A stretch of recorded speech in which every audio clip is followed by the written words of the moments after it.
Linus, congratulations on your new documentary, Strange Journey, about the history of the Rocky Horror Picture Show. Oh, thank you very much.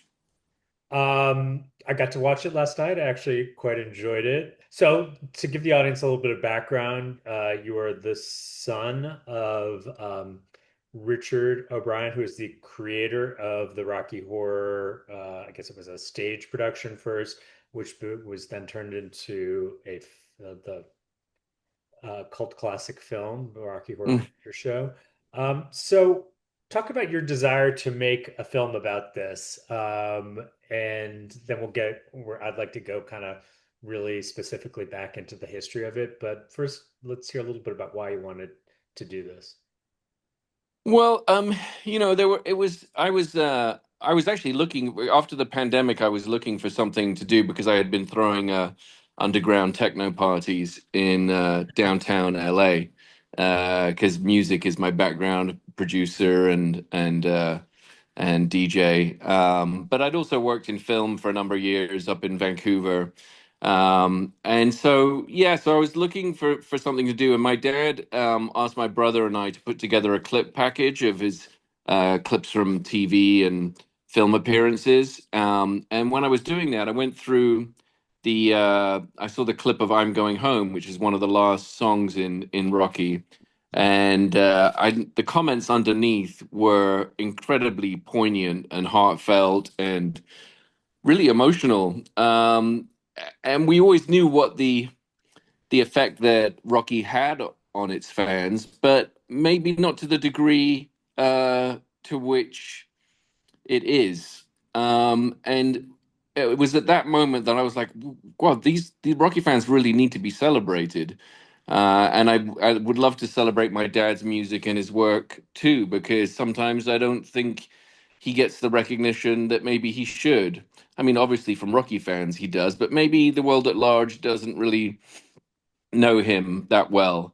So I thought, what a great opportunity to tell the story of Rocky on this scale.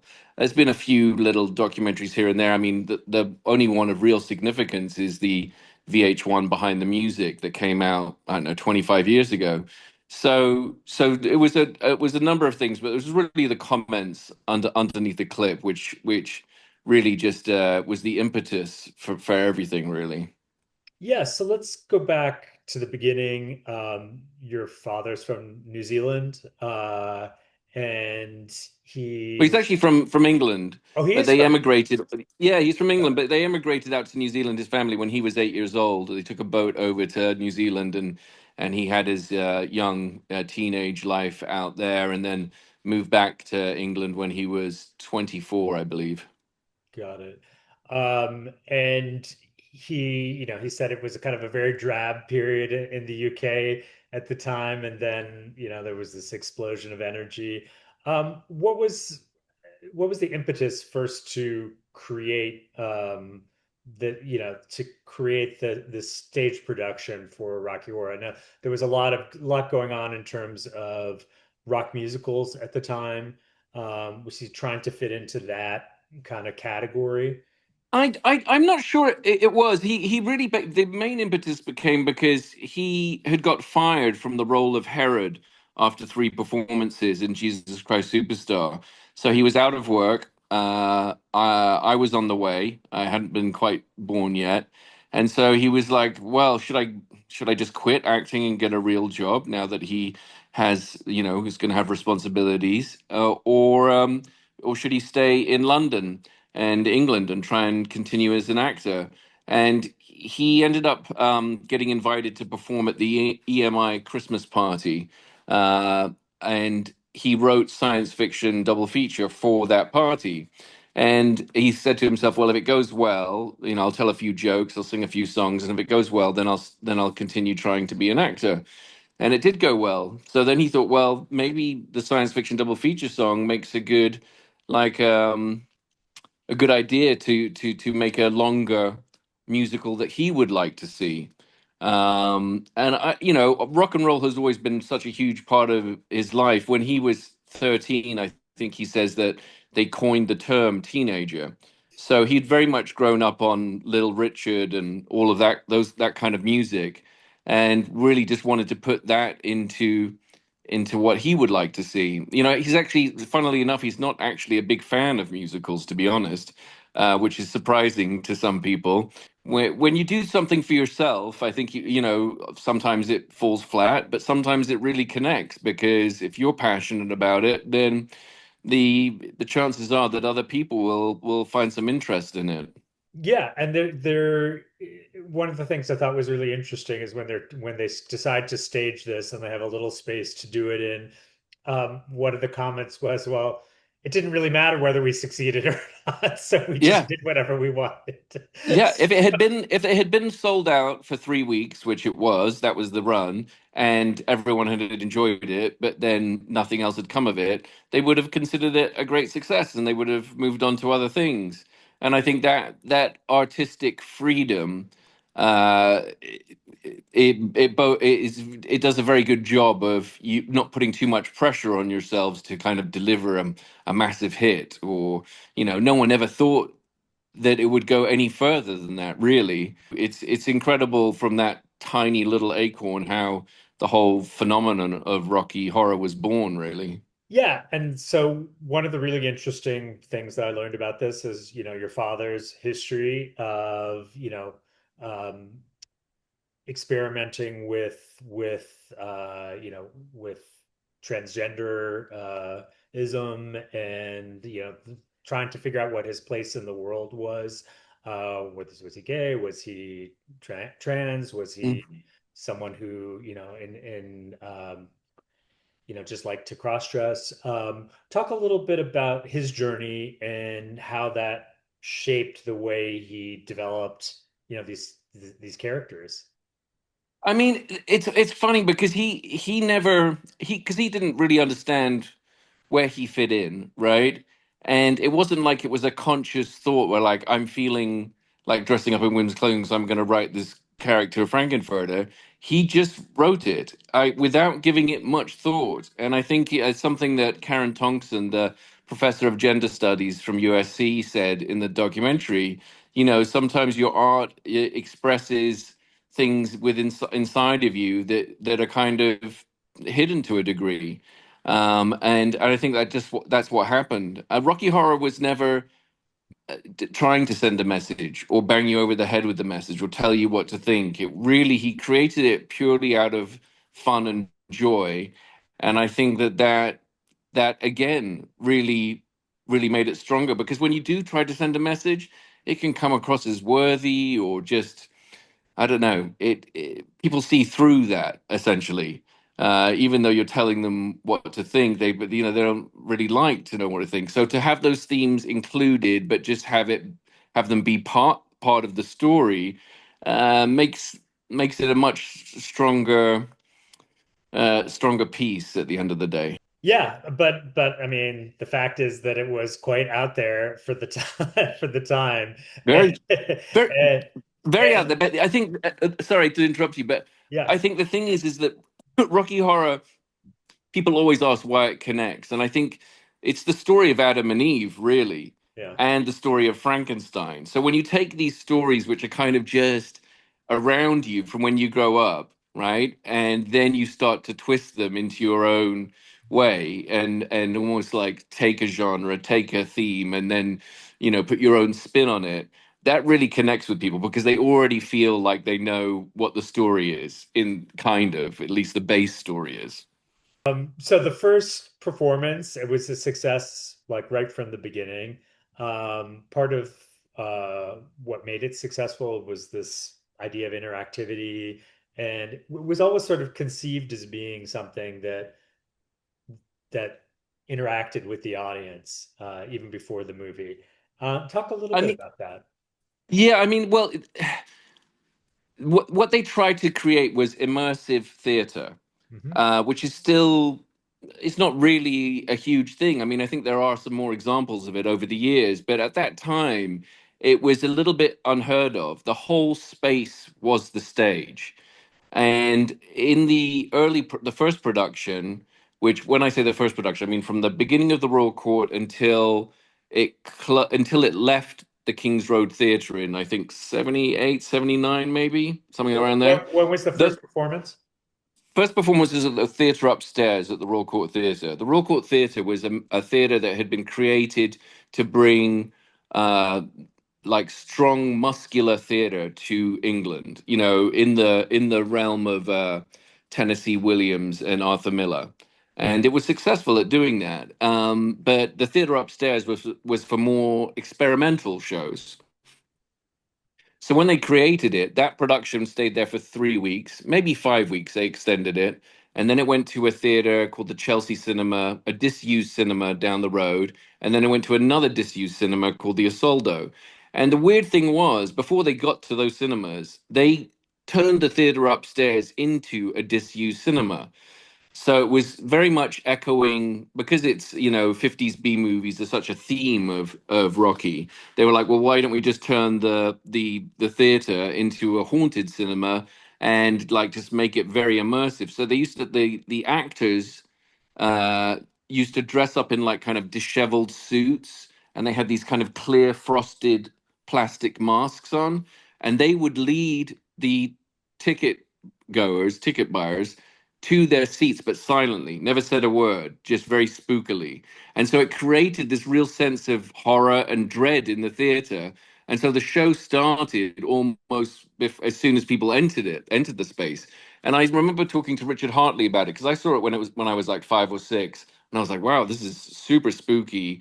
And I said, "That's my memory of it, Richard." And he goes, "Oh, you're quite right. It was exactly like that. There was this real sense of dread in the theater, which is now it's no longer there because it's a bit more traditional now. The theater stage production, a bit more Broadway-ish. So I have very fond memories of that experience. It felt dangerous, is what it did, and that was a nice feeling to have, because you were in Rocky before it even started.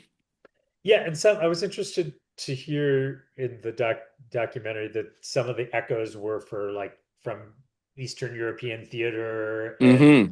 and and German film. Yeah, they call it Weimar cabaret, Weimar cinema, basically. Okay. And so that was a was that something your father was thinking of, or was that something that No, no, that's something I think that Jim Sharman, the Brian director thought? Thompson, Richard Hartley, Sue Blaine.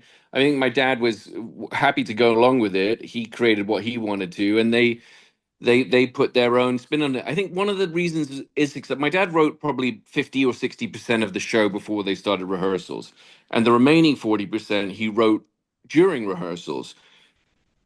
So that 40% that he wrote during rehearsals was imbued with the spirit and the thoughts and the ideas of Brian Thompson, and Jim Sharman and the cast as well. Everyone was helping my dad write that last 40%. They would say to him, "Oh, we need a song for Janet." So he'd go away and write Touch It, Touch It, Touch Me and come back with it the next day. We need a song for the dancers. So he wrote Time Warp and came back in with it the next day.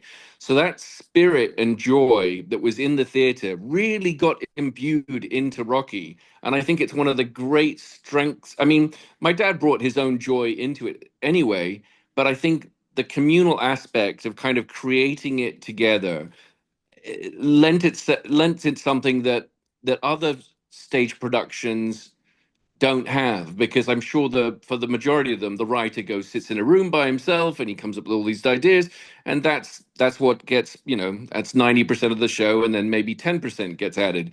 But because they were all working together with that joy and spirit that apparently flooded through to the downstairs of the Royal Court and out onto the streets and in word of mouth, and it's a play that was written in a very different way than most productions.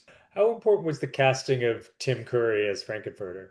Oh, I mean, it could be everything. There's an argument to be made, and my dad and I both agree with it, is that if Tim Curry wasn't Frankenfurter, there's a very strong chance that it would not have gone any further, or might have just remained a small stage production that went on for a couple of years and then fizzled out, or that Lou Adler wouldn't have got inspired to take it to the Roxy and take it to LA. It's his performance is one of the most iconic debuts of all time. Was that was that And his was that his stage debut? no, I think he'd been in other productions around, like in I think in Scotland, and he'd been in Hair as well, the touring production of Hair, because that's where he met my dad. So it was his, he'd been in acting already, but never in a lead role, and never something like this. I mean, the word unique gets thrown around a lot, but Rocky Horror is unique, and his performance is unique, and there's a reason why everyone fell in love with him, basically. I mean, it's quite something, isn't it? Because the character of Frankenfurter is very masculine. He's very macho in terms of his energy and his like forthrightness, but obviously he's wearing women's clothing, so he's in touch with his feminine side, and that was a huge turn on for women. Women love that because I think women like a strong masculine man, but they want someone who's in touch with their feminine side. And so here it is, like for everyone to see. And I think that's why everyone was very attracted to him. Was there any pushback at the time about the show, either in London or when it went to LA? No, because I think the thing is one, it's so joyful, and two, it's being created at a time when society is becoming more liberal, right? You have the Stonewall riots, you have the civil rights movement in America, and you have flower power, from London to New York, you have the Beatles, you have a very open liberal society. You have glam rock, basically, with David Bowie and all the rest of them, Lou Reed and Mick Jagger, who weren't afraid to be more feminine, but also being masculine, and you have it right just before the dawn of punk as well. So I don't think it didn't get any pushback whatsoever at the time. It was just an example of the times and society at that time. The show goes to LA. It's also a success in LA, and then they try to transport it to Broadway, and it flops there.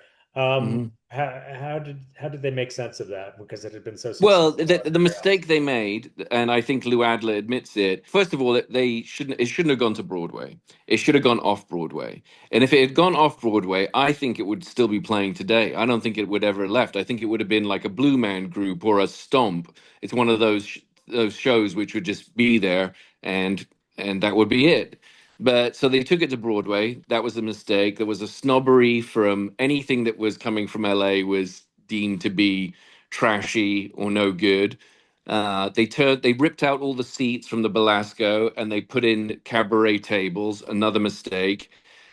And then Lou Adler took an ad out in Billboard saying, uh, "Give our regards to Broadway and tell them that Rocky is on its way." And the critics were like, "F you," basically. You're not telling us that. We tell you what's a hit. You don't tell us what's a hit. Yeah.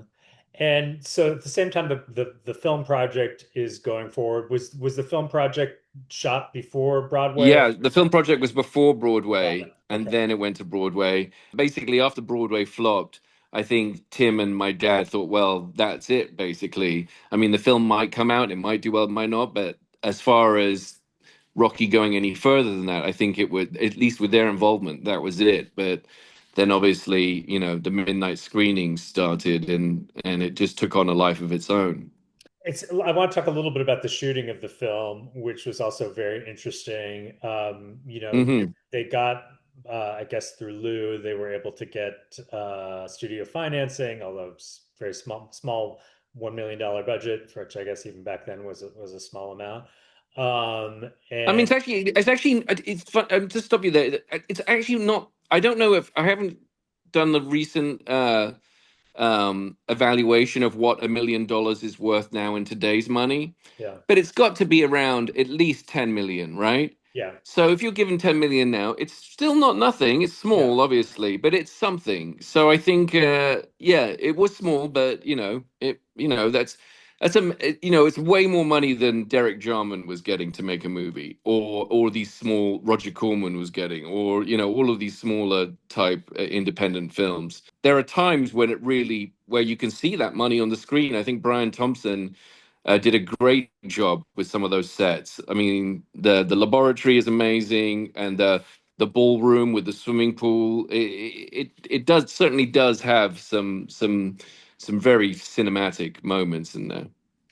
And you mentioned that there were, other celebrities that were interested in playing Frankenfurter, like Mick Jagger and David Hmm. Bowie. Were they seriously pursuing that, or was it something ever something? Mick Jagger's company wanted to buy the rights, and then my dad told Jim Sharman, and it's in the documentary. He said, and Jim Sharman was like, "Don't do that." And my dad was like, "Oh, why not?" He says, "Well, we won't be able to make it then." And he was like, "Oh, okay," and then just took his advice, which was great because having all the original cast except for the characters of Brad and Janet was genius, basically. Yeah, and they landed Susan Sarandon and Barry Bostwick famously for those roles. What did talk a little bit about what they brought to it that kind of made the movie?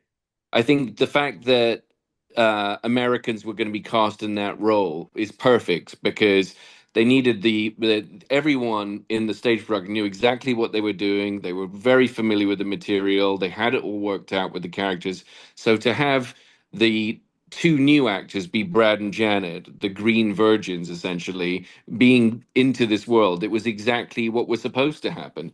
And I think that was another great strength of the movie. As Barry Bostwick says, they were strangers in a strange land, in a very strange land.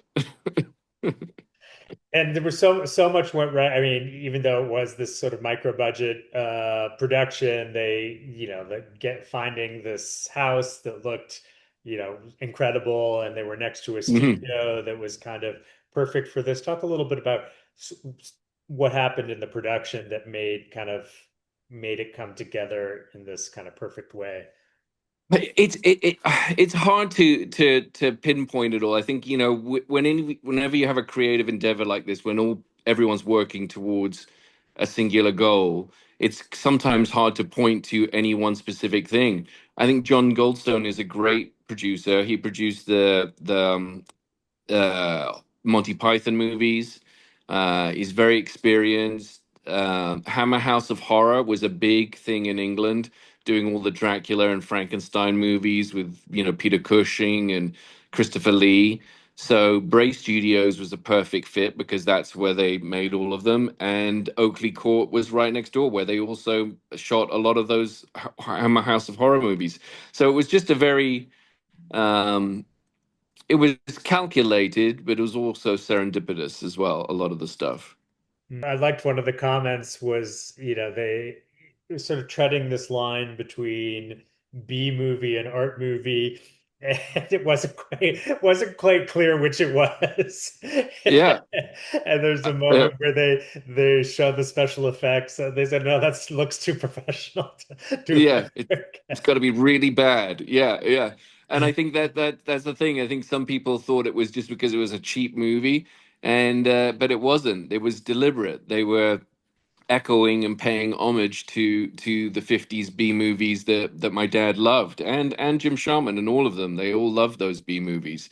Yeah, so yeah, it was good. It was yeah, some of the things that they were doing was because they were on a B picture budget, and some of them was they did them because they wanted it to be like a B movie. And he says, I can't tell you which were which. And then what does he say? He's got that, what does he say? He goes, oh, life is full of contradictions, and so is the Rocky Horror Picture Show. So that. Talk also about the casting of Rocky. Was he in the original No, Prince and Charming? Rocky is funny because Rocky, the character of Rocky Horror, has lines in the stage play. Mhm. And when they brought Peter Hinwood in, he looked perfect. He could do what Jim Sharman wanted him to do. And I think that they taking out his lines as well was perfect because that made the character, I think, better in a way. I think the stage production probably needs to have those lines, but I think for the movie it was perfect that they took all his lines out. It made him a lot more of a newborn monster, basically. And Peter Hinwood, I'm so glad we got him to be a part of the documentary because he doesn't do many appearances. I don't think he acted outside of that, maybe. I think it might have been his only role. Maybe he did one other thing. And he's just the shyest person ever. And so when I watched the movie, when I first had the idea of making the documentary, this is after many years, I was surprised. I was like, oh, he really did a great job. His reactions are great. He, and I think he says, well, just Jim told me what to do and I tried my best to do it. And I'm like, well, you did a great job because you really have to kind of, hold your own against all these really professional actors. There's that funny comment by someone who said they found the only guy with muscles in the UK. Yeah, it always gets a huge laugh. It gets a really big laugh in the theater. So, yeah, it was terrific of Nell to say that. Um, so then let's shift gears a little bit. Then you talk about the reaction when the it comes out. I mean, it basically bombs at the box office in the US. Did it do better in the UK? Was there? No, it bombed in the UK as well. I mean, how on earth would you market that movie for regular audiences? What are you going to say about it? How are you going to create I mean, I guess you could. Maybe in hindsight now you could, but at the time, the marketing executives at Fox were like, "What are we supposed to do with this? Who's our audience? What are we trying to do here?" So it wasn't. The only reason Lou Adler got the money to make it was because his manager at the time, his lawyer, became head of Fox. If that hadn't have happened, there'd be no Rocky Horror movie. No one was looking to make a movie out of it. It was Lou's connection to Gordon Stolberg and Gordon Stolberg becoming the head of Fox that made it all possible. Like without that, we're not talking about Rocky here. So luck, pure luck. Yeah, the other thing that struck me was it flops, but they're they're people who care enough about the project that they're sort of keying into little pieces of information. Like I think it's Lou who says, they were sitting in front of the theater at one of the test screenings, Mm. and half the people walked out, but a couple of the kids came up to him and said, Right. hey, this was good. And Yeah. that gave him an idea that maybe there was something there. And then Yeah. they started playing it at midnight and he was calling the box offices and the box office said, well, there are only 50 people there, but it's the Mm. same people. Yeah. And he picks up Yeah. on that little piece of information and realizes there's Yeah. something there. Yeah. And that's what I find because again, like somebody different may have just been like, okay, it's a failure, let's move on. And Right. but because he used his intelligence Hmm. and picked up on the little piece of information, they kind of took it further. Talk about that period where they could have really just shut it down at that point, Well, it but was they Tim let it. Deegan. Yeah. So Gordon Stolberg was the his manager who went to Fox and became head of Fox. That's the first key part. The second key part is that Tim Deegan had a connection to an exhibitor in New York where I think they had some success with midnight movies, maybe with what would maybe some John Waters stuff? I don't know, but they'd had some experience. They're like, we've got this, this period at midnight where we can show, maybe we can get a fill the theater with 30, 40 people. And it was just, I think, a little experiment. It was only meant to be in New York and in Austin. And yeah, it was like you said, when he was like, yeah, it's what's interesting is the same 50 people every week. That's when the light bulb went off. And we're like, okay, we've got people who are coming back for repeat performances. Let's just keep it in theaters. Like, if as long as we can, if we can just book it into theaters, maybe the audience will find it and not the other way around where we're going to market it to them. Yeah, it's truly fascinating because it was the audience found the film rather than the film finding the audience, which is Yeah. so interesting. I mean, a pre-social media age. Uh, Yeah. when you didn't have any of these marketing tools. You obviously you probably can't advertise this on TV. Um, that so when it talk a little bit about this experience of how it grew and how it Right. became this, and was the same thing happening in the UK where the audiences were really beginning to interact with the film? Not at all. The midnight screenings is a real US phenomenon. The Mhm. stage play played from the original productions played from 73 to 81 in England, and that was it for the stage production. But the midnight screenings and all the interaction started, well, the midnight screening started April 1st, 1976. And then apparently around Labor Day, this guy called Lou Ferrisi Jr. Shouted something back at the screen. When Janet's getting out of the car and she's shielding her head with the newspaper and from the rain, and he shouts out, "Buy an umbrella, you cheap bitch." Apparently, that is the first callback. And once that started happening, then people started writing their own callbacks, and then it went to I think it went I think it went to props after that. People started bringing toast and toilet paper and squirt guns and holding up lighters during there's a light in at the Frankenstein place. And then people started wearing costumes, and then people started performing in their costumes in front of the screen. So it's this snowball effect that started happening. And then people would visit New York to one of these screenings and then take back what they'd seen and heard to Chicago, Milwaukee, all around United States, and it grew super organically after that. And it was only in the US. It wasn't Only in the US, yeah, only in the US. it's fast. Now I think now people in the stage productions in England and the touring production, I think they shout back stuff now, but that's really just taken from the movie experience. So it's, this weird circular thing keeps happening with Rocky. And the other circular thing, which is quite interesting, is that it celebrated B movies and 50s B movies, and then in the independent theaters that were going out of business around America, they started playing Rocky at Friday and Saturday night and having packed houses. And that enabled theaters all across the Midwest and the southern states to remain open. So it was this weird thing of a movie that's celebrating movies that's saving cinemas. And it's so, yeah, it just Rocky does this circular thing constantly to help itself and the things that it created. Yeah, it's very, very strange. What was the reaction of your father? Did your father to all this? I mean, it's really, I mean, I can't think of any other film that's ever had this sort of level of fan engagement. Um, Yeah. what did your father make of all of this? I think he's bemused by it all. Yeah. I think really, really bemused. Like really, like just didn't quite understand it. I think he got. I remember in the kitchen with him one day, and he got off the phone, and he was like, "Oh, I think the movie's doing quite well now." And I'm like, at this point, I'm like six or something. I said, "I thought you said no one liked it and they didn't want to see it." He goes, "Well, no, it seems like they're really interested in it." And then we went off to get a cheeseburger or something and didn't really think that much about it. I think when my dad, one of my favorite moments in the documentary is when my dad talks about his experience seeing it at a convention in Long Island in like 79 or 80 or something. And he was watching Dory Hartley, who was one of the first Frankenfurter impersonators at the 8th Street Playhouse.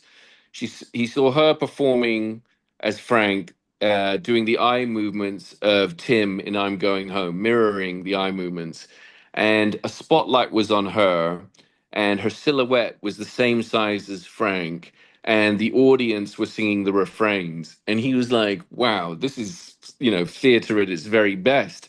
You have live audience, live performers, and cinema coming together in a way that he'd never seen before, and no one had seen before, and no one still sees, except if you're going to Rocky Horror.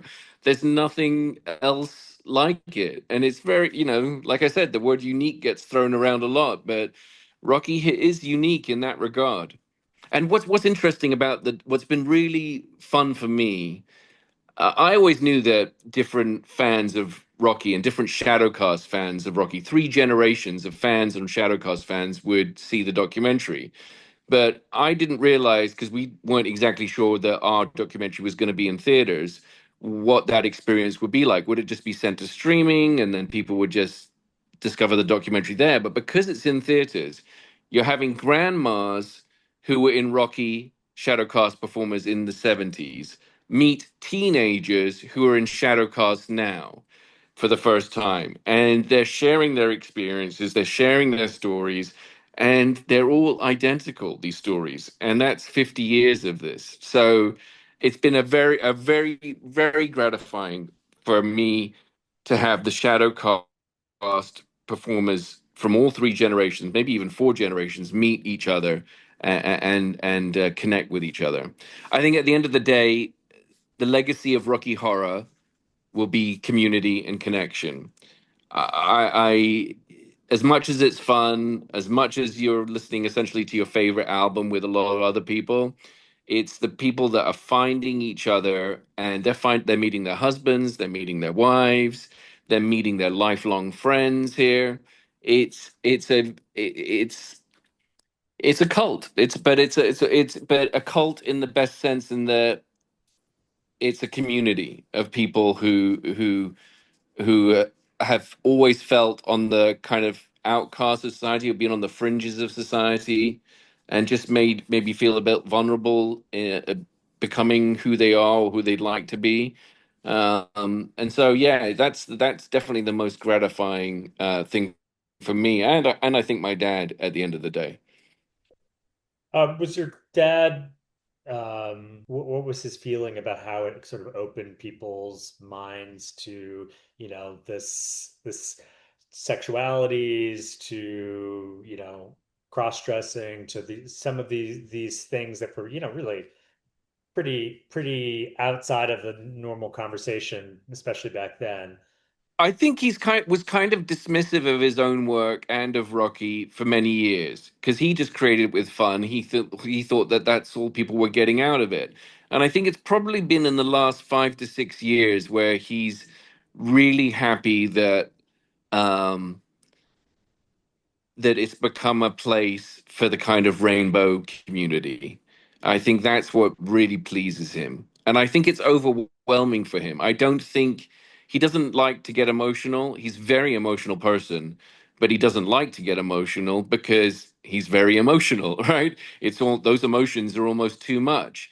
And so when he's being told day after day, like, my I wouldn't be alive today if it wasn't for Rocky Horror, how does one deal with that? Something you created that has tangibly saved the lives, and I think conservatively, of hundreds of thousands of people. There was a gentleman who came up to me at the end of the Southwest world premiere where we had at this year, where we show the documentary, and after the Q&A, a gentleman came up to the stage and he's shaking, and he goes, "Oh, my wife and I met at Rocky Horror 32 years ago, and she wanted me to tell you and your dad that if it wasn't for Rocky Horror, she wouldn't be alive today." And we're getting told these stories on a daily basis through social media and personal interactions, and you're not quite sure what to do with that information. It's very heartwarming, it's very touching, but you can't spend too much time dwelling on it because I think it would be a bit much. So you get this information, you take it on board, you're very thankful to be a small part of these people's lives, and then you kind of have to put it to one side and go about your day. That you could be part of anything that would help people and make them feel less alone. Uh, it's an absolute gift to be just even a small part of that. I assume your father must have written a lot of other stuff too. Is Hmm. that available anywhere that people, I mean, I'm sure people would be interested in hearing some of his other I work. mean, he's written a bunch of plays. He wrote a really good like 50s pulp detective musical called The Stripper.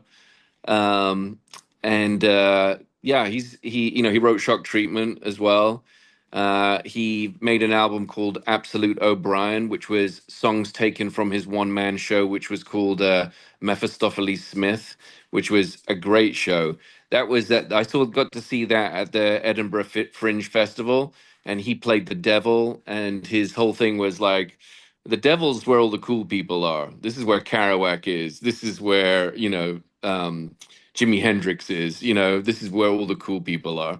And it was a great show. And he like tore the roof off the place. And unfortunately, the producers didn't book it into the right venues around England. They just immediately put it on the West End, and it was never again.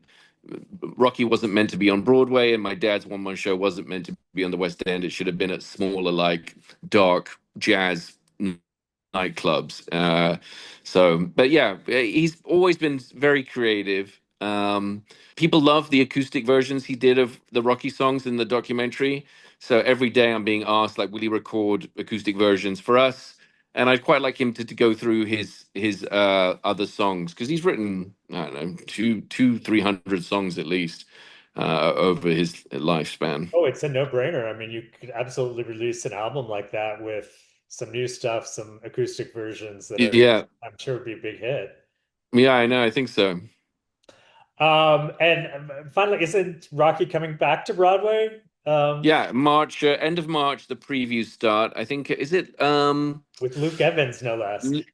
yes, yes, and I think he's a really good choice. I think he's got the attitude. I think he's got the looks. Yeah, I'm going to be very interested to see that production. And it's only on for a very short time. I thought it was longer, but I think it's only from the end of March until the middle of June at Oh, Studio 54. Linus, thank you so much for your time. This was really a fascinating conversation. Yeah, I remember myself in high school. I snuck out I was a very shy kid, and right. I never went out. I never did it. I never went to parties. And someone, I don't even remember who, invited me to see this thing, and I Mm. went and saw it. And I stayed out, and it was at midnight. And I got home at 2 o'clock in the morning. My father was furious.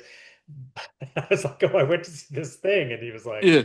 "Okay." Well, it's amazing because no, everyone I meet, they cannot wait to tell me their first story about when they first saw it. It's almost like when they had their first kiss or when they lost their actual Yeah. virginity. That's how tattooed on their brain it is. Yeah, And all of those I stories. had no idea what I was watching. I But that's but it's great because look, what are you going to do in Muncie, Indiana, yeah, at like on a weekend when you're 13 and you can't go to bars and you can't go to clubs and you can't even drive?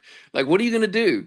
And so Rocky provided this alternate experience where you could go to a movie and have fun and cut loose in a way that you hadn't been before. So yeah, it's it's remarkable.